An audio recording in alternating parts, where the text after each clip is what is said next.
Hoje, que é dia 11 de abril, é Dia Mundial de Conscientização da Doença de Parkinson. Uma das doenças neurológicas mais, vamos dizer, comuns e intrigantes. E que afeta a vida, fiquei sabendo hoje, de mais de 10 milhões de pessoas no mundo. Então nós vamos saber mais sobre ela com a ajuda dessa craque, neurologista, especialista em distúrbios do movimento e estimulação cerebral profunda, membro da International Parkinson and Movement Disorder Society, que é a MDS, e que está com a gente hoje aqui, que é a Sara Casagrande. Não dá para imaginar que você seja neurologista. Tudo bem? Que prazer estar aqui. Querida, obrigado, Sara. Fique à vontade. Você parece modelo, não parece médica. Imagina. Tudo bom, querida? Tudo bem, e você? Bom, vamos começar falando de Parkinson. Quais são as causas? Na verdade, existem causas ainda indefinidas da doença. Tá. O que a gente sabe uma coisa acho que muito importante para a gente falar é que Parkinson é diferente de Alzheimer, muitas pessoas confundem, né? E uma curiosidade até, você sabe por que hoje é o dia da doença de Parkinson? Não faço a menor ideia. Então, sabe? James Parkinson foi um médico que descreveu a primeira vez essa doença. Então, ele observou 3 pacientes dele, 3 pessoas na rua. E ele falou, olha, tem uma doença que é uma paralisia, mas é uma paralisia agitada. O paciente parece estar parado, mas ele agita. E assim ele fez a descrição de 6 pacientes, né, que depois foi ver que realmente era doença de Parkinson. E o nome dele veio a ser o nome da doença e hoje é o aniversário dele. Então, dia 11 de abril é o aniversário de James Parkinson. Tá. Então, as causas, assim, ainda são indefinidas. A gente sabe que o que acontece no cérebro é uma doença degenerativa. Você tem acúmulo de algumas proteínas numa região onde produz a dopamina. Sim. Tá? E a dopamina é realmente um neurotransmissor muito importante no nosso corpo, ele que regulariza as nossas a motricidade do nosso corpo, também está envolvida nas emoções. Então, por conta desse acúmulo, você começa a deteriorar, tem uma morte neuronal dos nervos mesmo envolvidos na produção dessa substância, e daí o paciente começa a ter a manifestação da doença. O porquê, isso a gente não sabe. A gente sabe que tem fatores genéticos, mas nem todo mundo. A gente tem alimentação envolvida, agrotóxicos, tá? Então, exposição a agrotóxicos que podem predispor a doença. Então, a gente não tem definido por que um paciente vai desenvolver ou não. Olha, Parkinson já existe há tanto tempo, né? E ninguém tinha contato com o agrotóxico e já tinha, porque é uma coisa involuntária, é terrível de se ver. E é intrigante para a medicina, né? Muito. Porque não se sabe muito também, por mais que se estude, né? É verdade, assim, a gente sabe que tem esse depósito dessa proteína e agora ela virou realmente uma grande vilã. E a indústria agora está tentando vacinas contra essa proteína, que são as novidades que vão chegar aí nos próximos anos no mercado, tentando combater essa proteína no cérebro, mas a gente não sabe se realmente ela é a grande causa, né? É porque tem essa coisa proteica também em relação a Alzheimer, que também já descobrindo que tem uma proteína. Também. Tá, E aí? Uma coisa muito intrigante, muito curiosa do Parkinson, que poucas pessoas sabem, é que é uma doença que hoje as teorias já mostram que ela começa no intestino, não sei se você sabia. Como?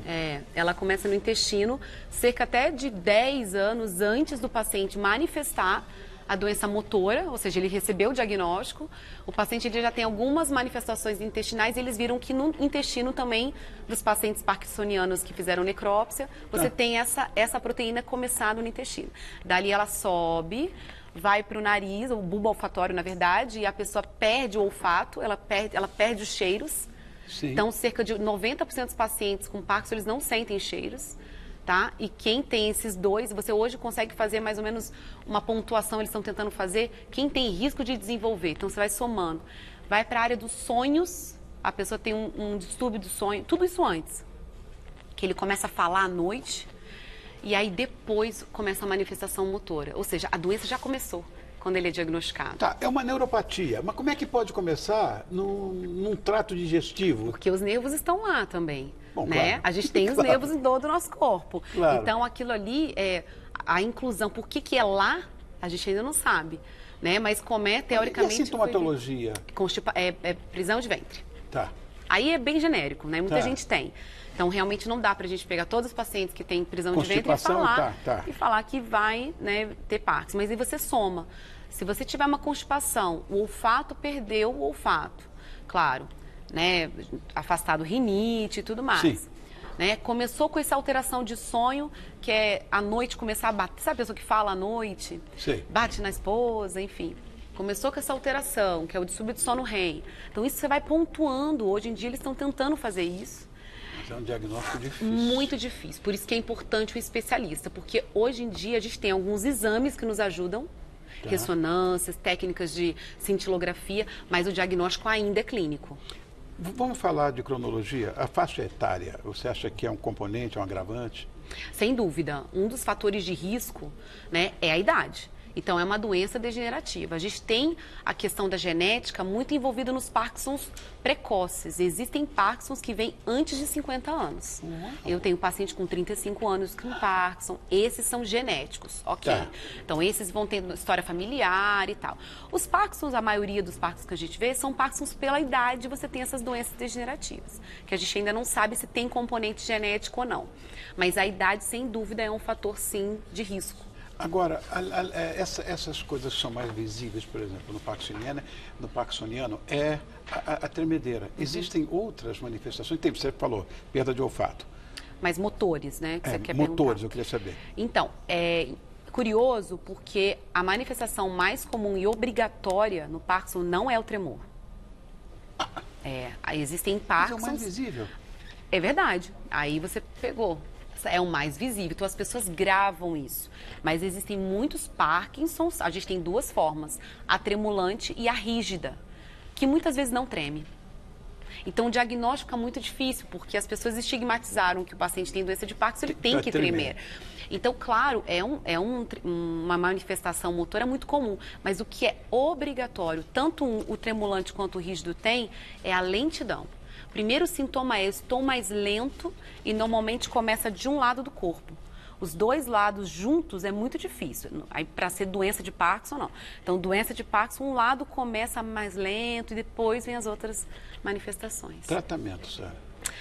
Olha, eu falo, né? Se eu sempre falo, é meio clichê que eu sempre repito isso, mas de todas as doenças degenerativas, eu acho que realmente a doença de Parkinson, ela tem muitas novidades em termos de tratamento. Então vamos dizer, se você consegue diagnosticar precocemente, você consegue retardar? Ainda não, mas não. Olha, muitos laboratórios estão agora em pesquisas, em fases já avançadas, de medicações, como eu falei, tentando atuar sobre essas proteínas ou sobre as outras substâncias. Então, existem estudos nisso. Hoje a gente tem várias medicações sintomáticas. O que é isso?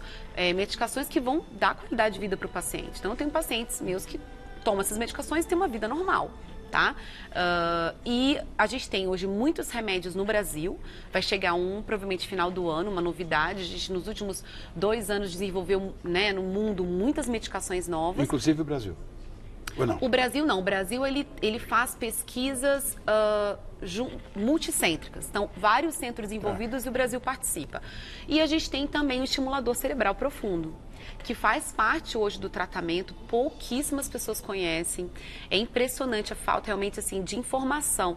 Isso tanto para a comunidade assim leiga, vamos dizer assim, os pacientes, familiares, como para os próprios médicos. Então, o estimulador, ele é um marcapasso cerebral, né? Eu não opero, eu sou neurologista clínica, tá? O que eu faço? Eu indico que existem critérios de indicação e eu faço uma regulagem no aparelho. Eu aumento, diminuo. Entendi. Tá? Então, é um marcapasso igual um cardíaco. Só que você faz 2 furinhos aqui e você implanta nessa região onde a dopamina está baixa. Entendi. E com estímulo, o paciente ele para de tremer, ele melhora os movimentos, ele fica mais ágil. Então, isso daí, antigamente, indicava cirurgia para quem tinha 20 anos de Parkinson. Hoje em dia, não. Quanto mais precoce, a gente viu que é melhor. Então, passou 5 anos de doença, procure um especialista para ver se você não é um candidato para cirurgia. Beleza. Sara, como é que eu faço para te agradecer?